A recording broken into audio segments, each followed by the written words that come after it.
Welcome to the Cannon Hall Farm Podcast with us, the Nicholson Brothers farmers, Rob and Dave. We're two Yorkshire farmers who, along with our dad Roger, brother Rich and the rest of our family, have turned a farm with 2 sheds and a barn into an award-winning tourist attraction. You've seen us on telly, live on Facebook, and now we've got our very own podcast. On today's podcast, we are delighted to welcome Callum Simpson, the British and Commonwealth boxing champion, to our podcast sofa. Coming up. What could you get him down to for a fight? What would be his natural fighting weight? You'd do light heavy, 12-7. You'd do light heavy, 12-7. You wouldn't. I don't think you'd do 12 stone. I don't want to lose too much weight because I won't have anything behind me punches. Yeah, I won't have you at 12 stone because that's my weight, and I care about you. I've not known you long, but I like you enough. I like you enough not to do my weight. So okay. Yeah, we'll have you at 12-7. They're a bit slower up there as well. All right then.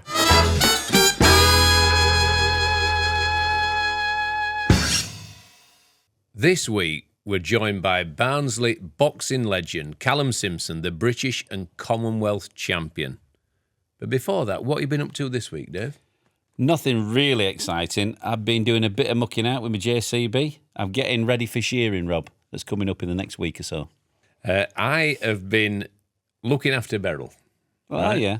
Looking after Beryl, making sure that we get her to that delivery day in one piece, in good order, to hopefully deliver us that calf of a lifetime. So Beryl, the short-horn cow, has had my full attention. Well, she needs it because she's been crashing. She's been going down with milk fever. It's been quite a struggle, really. So it was a massive relief to get that bull calf delivered. It was a big calf, but I thought Wade and you and Ruth and Philip did a great job just teasing it out, making sure that Beryl was unharmed, making sure that the calf was as viable and had as good a chance as possible. And thankfully, it's up and supping now. It's drinking like Dave on a Friday night. It must be drinking plenty then. Right then, shall we crack on? Yep. Callum, please take a seat.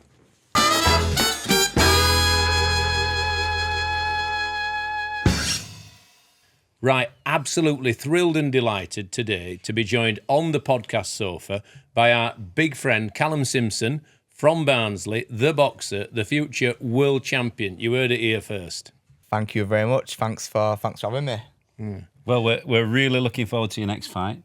I think it's going to be. I think it's going to put the town on the map. You know, it's at Oakwell, isn't it? It is. It's obviously that's something that keeps getting brought up a lot. Putting Barnsley on map, putting town on map, and something that I'm proud to do or proud to try and do. And yeah, like I said, it's going to be at Oakwell, Barnsley Football Stadium. We did it last August, the 7,000. This time we're going back for a bigger, better title, European title, more than double the capacity, more stands, more crowd. It's going to be absolutely massive, yeah. So just to put in context here, Callum is fighting for the European title at Barnsley Football Club in early June, and we're incredibly excited to be there supporting him. David and I are going, my dad's going, Richard's going. We're going to have ringside seats, and we're going to be absolutely cheering him on, hopefully to a famous victory. Yeah, that's it. And I would just telling Rob earlier that I was actually packing your tickets 2 days ago into envelopes, so I know exactly where you're sat. I think it's double B, row 3 seats. I'm going to go for 2 to 11. 2 to 11. And you got 9 tickets. So I know exactly when I get it in the ring, I know where I'm waving. I know where I'm waving. So let's hope you're holding that belt up like that. Yeah, that'll be after 5. I will be, mate, definitely. Yeah. Now, that beeping in the background is one of the JCBs just going off to do a job, just so you know. Right, Callum, take us right back to the start. What first got you into boxing? Where did it all begin? Well, it started just before boxing. I used to play football when I was 6, 7, 8. I used to play for Dudworth Miners Welfare, which I'm sure you'll know area. Yeah. And I used to play football for them. And my dad become manager. And as I was his son, so I won that. Whenever it was going wrong, I used to get brunt of it all. It normally was my fault, to be honest. Whenever it was going wrong, and it come to a point where I was just like, that's it. I've done my football. I feel like I was no good. Dad was getting on at me every weekend. I didn't want to do it. I packed it in. But I still wanted to be active. I still wanted to do a sport. And my dad used to do a bit of boxing when he was younger, allegedly, he reckons, anyway. So when I about 8, 9, I asked him, can I go to your gym? I want to start boxing. He said no for a while. And then eventually we were like, you know what, yeah, I'll take you. And then, went to our boxing gym when I was 9 years old. It were actually at Bolton upon Dearne. I was there for about just under a year. I had one fight there, lost it, crying my eyes out. Honestly, I was so upset, crying my eyes out. Then went to Barnsley Star just on Doncaster Road, with Trev Schofield and John Sager. And then there I had about 53 amateur fights. Were there for my amateur career. And and then rest is history. Here we are now, yeah. So in terms of amateur boxing then, because that's where pretty much everyone starts. Yeah. That's where you learn your craft, you learn your trade. How did your amateur career go? Did you always take to it like you were going to become potentially a European champion, or was it harder to start with? No, as an amateur, I just loved it. I just loved doing it. When I was younger, I've always been like a good kid, but always had a bit of a temper. Like my brother, I told you earlier, my brother Bradley is 15 months older than me. And anyone that's got an older brother, they know how much of a wind up there can be. So I used to have a bit of a temper. So that kind of boxing, helped me calm down a little bit. I just used to love it, just boxing. And whenever you're angry or you're upset, what best way is there to get it out than having a fight with someone? But obviously I had gloves on, so it were all right. But yeah, I never thought about going pro until I was about 15, 16, and I started sparring a couple of pros, and I was like, I'm actually all right at this. Like, I'm actually decent. But in my amateur career, I think I had 53 amateur fights. I probably lost about 15, 20 of them. So nothing, never won any big national titles, never won any, I won one regional title, but yeah, I was never the best at my age or my weight either. But from all the 53 fights I had, I think there's only 2 of us that have gone pro now. Out of all them people, I was just committed, dedicated, and just stuck at it. All these years, and it's paying off. Yeah, it's paying off now. Right. Well, that's really interesting. That so really, then, do you have any particular punches that you favour? What's your best attribute? Is it your jab? Do you have an uppercut? Do you have a big haymaker? David was always saying that. Do you have a combo? All of them. I've got a good punch that I like to throw is an uppercut on the inside. It's a shot that I've always just naturally been good at throwing. When I'm close in, it somehow I just managed to land it right on chin or right on end at nose. And because when it lands on nose, it's quite obviously it's bony. You can feel it through your knuckles sometimes. And I think if I felt that through the glove on my knuckle, and imagine how that felt on their nose. And then but that's just one that I like. It's not a massive shot, but it's just one that I like to land. And then but the shot that I've knocked most people out with is my right hook, either at long range or close range. I've got a good right hook. I've got a good lead left hook as well. Yeah. I've got a decent jab. I've got a decent straight. I've got a good left shot to body as well, actually. But yeah, there's a few shots depending on my opponent. There's certain opponents that I'll land a left shot to body very easily with, or a right uppercut very easily with. But then others which I'll not land one the full fight. Every style of opponent's different, and that's where I've got to, as a fighter, as a boxer, I've always liked being on the front foot, an aggressive fighter since I've been young. Don't really like to box at range when I was younger, but now that I'm maturing, I'm getting older, I'm trying to become a complete fighter. So instead of just being on inside throwing a lot of shots, I'm trying to learn to box a bit more on back foot, mid range, in and out, and just trying to become a complete fighter. So for your next opponent, then, have you been watching his fights? Have you been learning what he does and what he's good at? Yeah. So that's something that we've done since my 10th fight. Well, most of my fights, my coach, he kind of watches all the fights, studies my opponents, and then my past probably 7 fights since I've been with Boxer and Sky, and we've had to step it up in opposition. I'll not really watch. I don't really watch much boxing, to be honest. Yeah. To say I'm like a proper armchair casual fan. When someone says, "Oh, do you watch boxing?" It's like just big fights. That's all I watch, just big fights. I don't really study. I don't really watch myself either, to be honest. But yeah, sorry. So I don't really watch my opponents like the full fights. But what my coach will do, and then one other lads, Marley and Jim, is they'll watch the relevant fights. They might watch 3 or 4 of the most recent fights, and they'll timestamp and pick out certain points, certain things, attributes that for example, Zucco, they'll pick out things that he does well. In fact, I'll not say Zucco, I'll say Matt. We'll not tell him what he does well and what we're working on.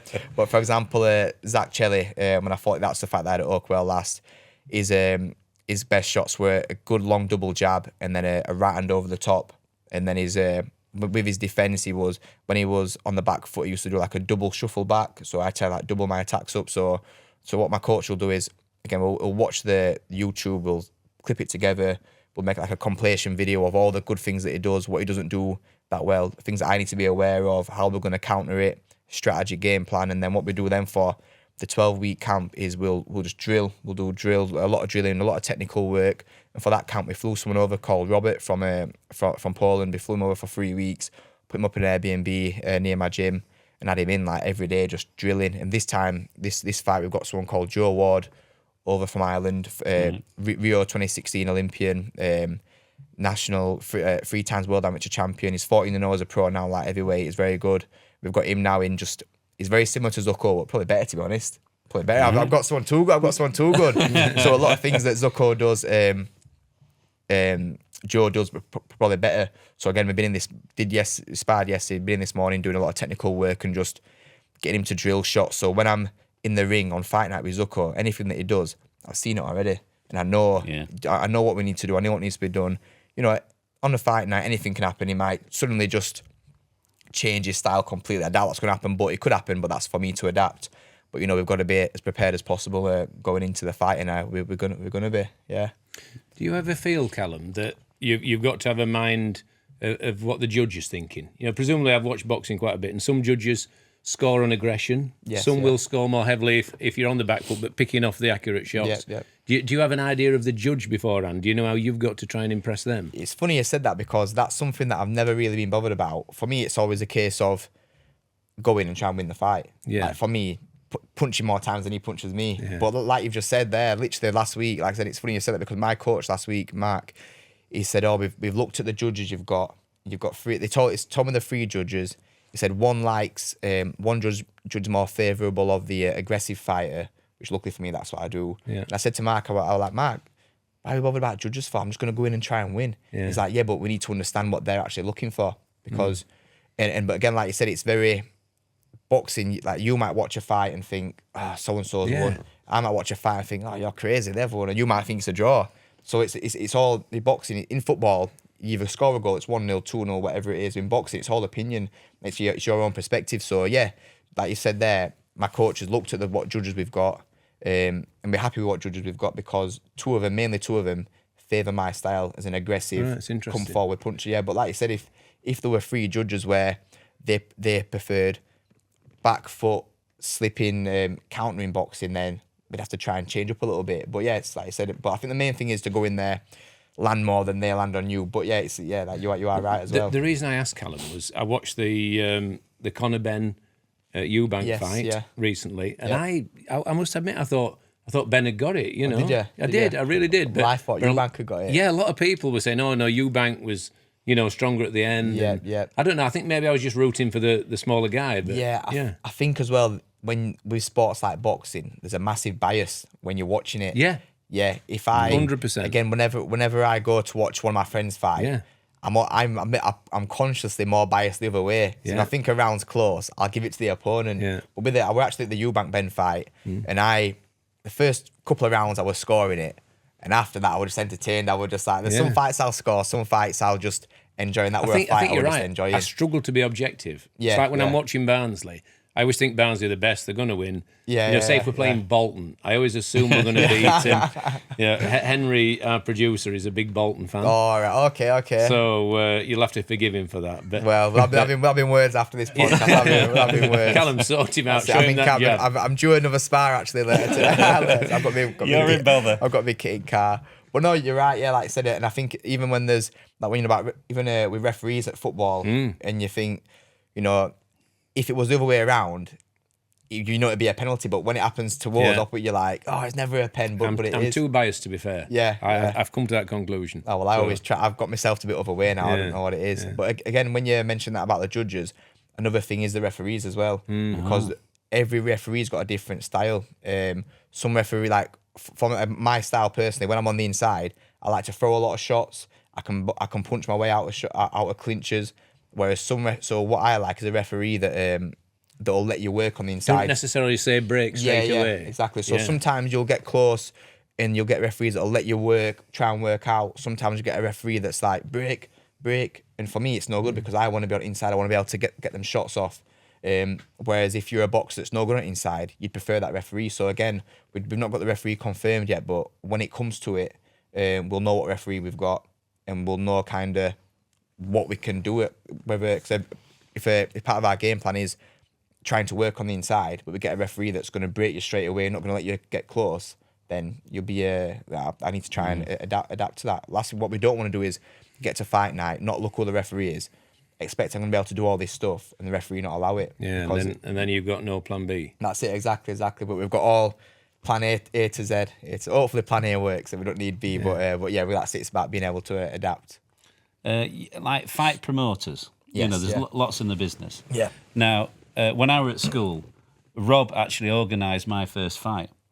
I had the playground or in the playground. Oh, right, okay. Right, I had no beef with the kid or anything like that. And Rob and my other brother Richard were talking to his brothers, and they were going, Dave's, Andy, he could have your brother and all the rest of it. And Rob actually organised my first fight. So if you want a promoter, he's your man. You're the man.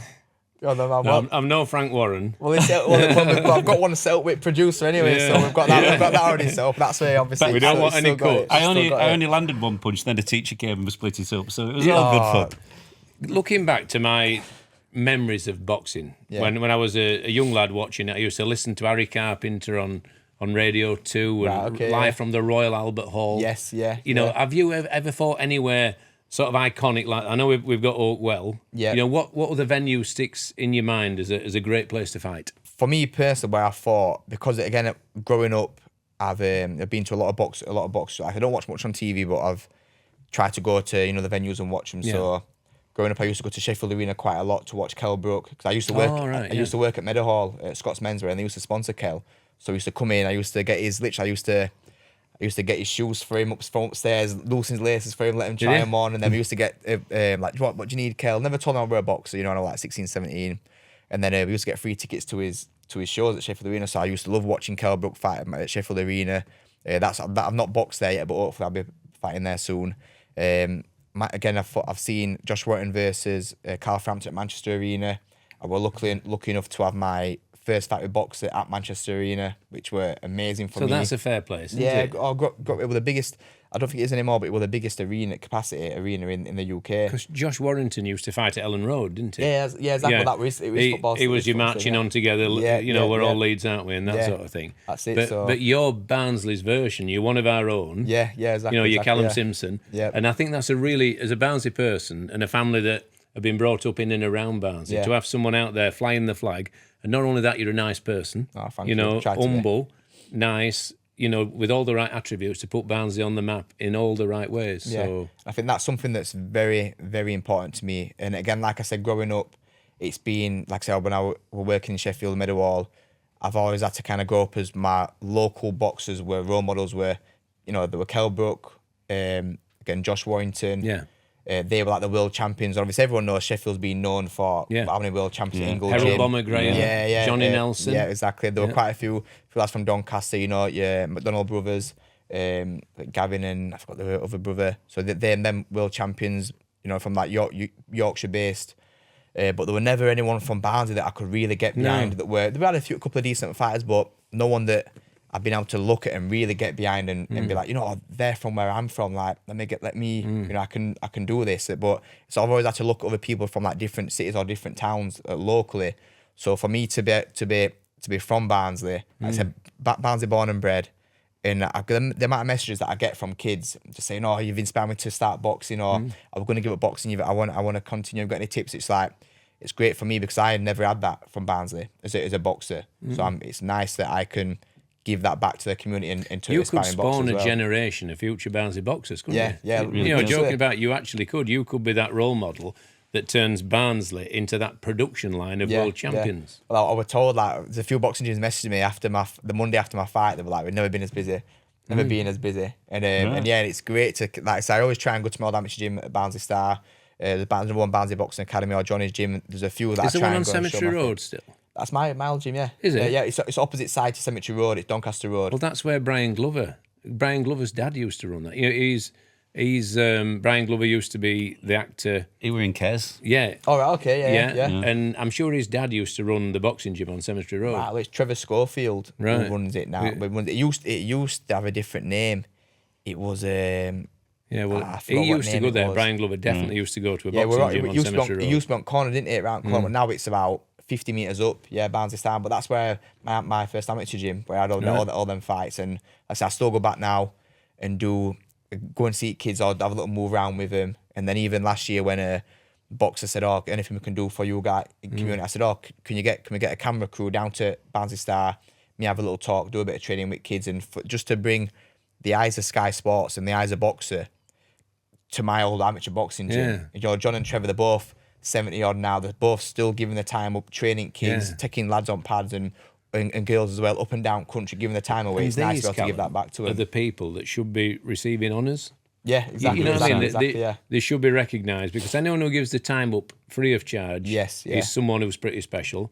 Definitely, and if they've brought people like you on, and no doubt lots of others like you, then that's a real feather in their cap, isn't it? It is. And when I was younger, you don't realise how much they give. You know, when you're a kid, you know, you're from whether it's 9 to late teenager, you don't realise how much time they actually sacrifice. And like I said, I was there. So if you're they're there every evening, Saturday, Sunday, driving kids, adults up and down country. You know, I've been down to Devon with them. I've been up to Scotland with them. They're looking for the next Callum Simpson, aren't they? Well, that's it. Well, they've always said, since I stepped foot in that gym, John Sager especially said, if you're they say now, if you're not become at least a British champion, I'll eat my hand off, something like that. And so for me to, and actually when I won the British title at Oakwell, and I took literally the Monday after, I went down to the gym to show John and Trev, and they were both in tears. Were they? They were both in tears. Beautiful. Just because they've never had that one person box to come through, and it's like, I think Barnsley started, we're always fit. Technically we weren't great, but we're always fit. You know, we got that Yorkshire grit, fit, stuck in, and it was so good to be able to finally bring that British title to them and present it to them and show them. And they were both emotional. I was a bit emotional, and it was just, again, because I've been there, about 18 years I've been boxing. 19 years I've been boxing. So to finally achieve that and bring it to them and show them see how much it meant to them, it was just, it was amazing, amazing. Now we're going to have European title next. European one next. That'd be lovely, that. Taking that down. It will be. When you arrived, Callum, yes, right, I was shocked at how tall you were. All right, okay. For your weight. Yeah. Right, so if you tell the viewers, what weight do you fight at and what height are you? I fight at 12 stone and I'm 6'3". So, Dave, just give that a little bit of thought. Right. Well, I'm 14'9". Okay. 14'9". So what? 14 stone 9. You told me you were 15 this morning. No, I'm just got to under cut a 15. I'm just under 15. That's what I said when my coach asked me. I always knock a few pounds off. No, I'm just under 15. I have been 15. I'm always under. Right. So what would I be upper? You'd be heavyweight. Heavyweight. Heavyweight, yeah. Anything over 14'4". So I'd be You'd be fighting Tyson Fury. Yep, Joshua, all of them. I'm gonna have what we do for you is we get you down to 14'4". Yeah. And you'd be a cruiserweight. So you'd fight anyone from 12'7" to 14'4". So, but the thing is, people you'd be fighting at 14'4", they'll be dieting down from like 18 stone. Yeah. So what we do for you is we diet you down to about 13.5 stone, and then last couple of weeks we do a few special chick spit diet, get you at 12'7", get you back in ring. Well, I started running a couple of weeks ago. All right, yeah. I did 2 mile without stopping. Good on you. Good. And I'm hoping to do 3 mile on Saturday. Yeah, you will do 3 without stopping, and then I'm gonna hopefully in about 4 weeks' time I'm gonna hopefully do a 10k. The Barnsley 10k. I think there's one at Nostell Priory. There's a Barnsley 10k on the 29th of January. Do you have to go up Arbor Hill though with that one? Is that? No. That's not. It's not Arbor Hill. There is a hill you've got to go up though. It's the one near Chestnut Tree. But you can handle that. All right. Okay. You've got 4.5 weeks. Talk me through what you'd do with David if you had him. How tall are you, Dave? 5 foot 5'8" and a half. Right. And if We round it up. And if 5'8", I'm good 5'8". If he really committed to the process, right, started doing road work, went on the bag, started doing skipping. Yep. What could you get him down to for a fight? What would be his natural fighting weight? You'd do light heavy, 12'7". You'd do light heavy, 12'7". I don't think you'd do 12 stone. I don't want to lose too much weight because I won't have anything behind my punches. Yeah, I won't have you at 12 stone because that's my weight, and I care about you. I've not known you long, but I like you enough not. I like you enough not to do my weight. So yeah, we'll have you at 12'7". They're a bit slower up there as well. All right then. But yeah, like I said, I think one thing about me is if you whenever anyone sees me fight, they'll notice that they'll like say I'm very big for the weight. Yeah. But I make the weight very easy as well. Well, you shocked me. When you arrived, I looked up like that. I thought, crikey. Yeah. You know, because I knew, what were you, middleweight? A super middleweight, 12 stone, yeah. Yeah, super middleweight. Yeah. So I knew you weren't a heavyweight, but Yeah, you were, yeah. but you were real stature about you. Yeah, yeah. So But, yeah, Are you talking to me, Rob? Or? yeah. I think he looked at you then, way. He looked at you. When I were at school, Yeah. I was in the bus queue, right? And everybody were flicking people's tyres out and just messing around. Yeah. So I did that to a kid, and he punched me straight in the face. Right. Right? And I said, "What do you do that for?" And then he punched me in the face again, right? And then a teacher stepped in and stopped it, Yeah. right? So then it was the weekend, and then I was poorly for a week. Right. And everyone thought I hadn't gone to school because I were afraid of this kid. Yeah. And all the time I were poorly, I was practicing in the mirror at home a few combinations. Right. Okay. Yeah. Right. So when I got back to school and this kid who punched me twice, Yeah. he was the aggressor and he came up to me and the Started fight again. was on. Right. Okay. Yeah. So I went straight in with me 3-punch combo. What weight? 2 jabs to the face Yeah. and 1 to the body. Okay. You had body shot in a Yeah. street fight. Good Right. on you. Got technical. And then we're underneath the Saunderson, which were the science block. Yeah. And then I got him up against the wall. Right.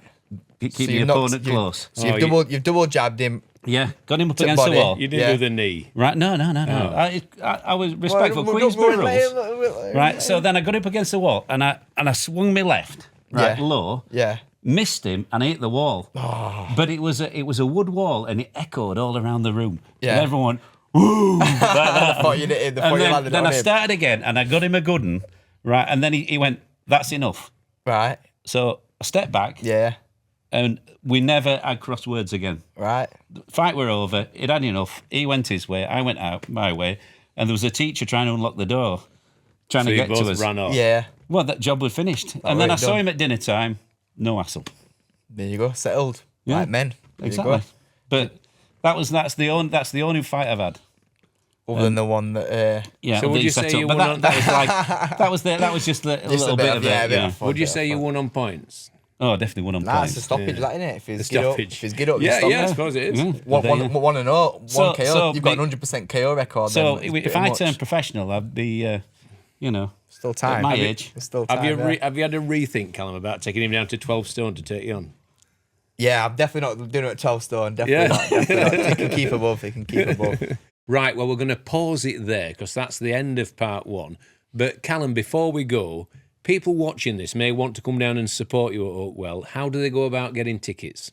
Yeah, anyone that wants to come and watch me, tickets are available at boxer.com or barnsleyfc.com, or if they message me personally, I've got tickets. I'm selling tickets personally as well. So any of them free, any of those free ways. But yeah, if you want to come for a top night, we're going to bring a European night to Barnsley, to South Yorkshire. It's going to be a massive event. I'm going to be the first Barnsley born and bred fighter to win a European title.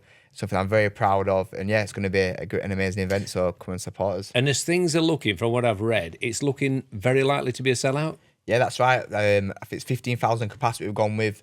And tickets are selling very fast. And you know what? Everyone from Barnsley is like, we're all last minute. It's payday this weekend as well. So I know a lot will be waiting for that. So yeah, get them before they sell out. Well, thank you. We've got our tickets, Rob, haven't we? have, So you we're have. definitely going to be there. We've got ringside seats. So if you want tickets, contact Barnsley Football Club or Boxer and get down there and support Callum and hopefully cheer him on to a famous Oakwell victory. Thank you.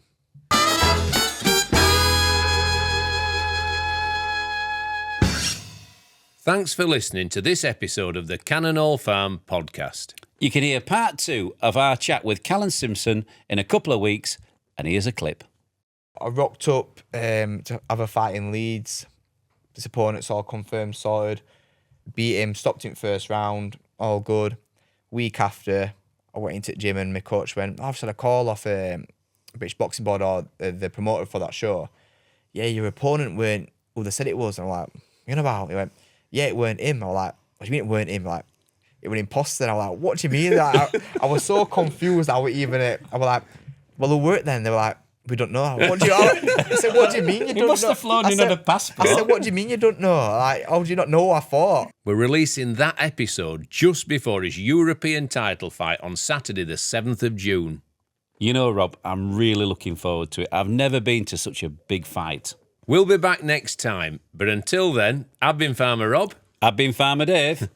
Bye-bye. Do you think he's going to knock him out? I reckon round 5 is going to knock him out. Is that your prediction? It is. I'd settle for any victory. I had a mate called Simmy back at school. He wasn't as hard as him, though.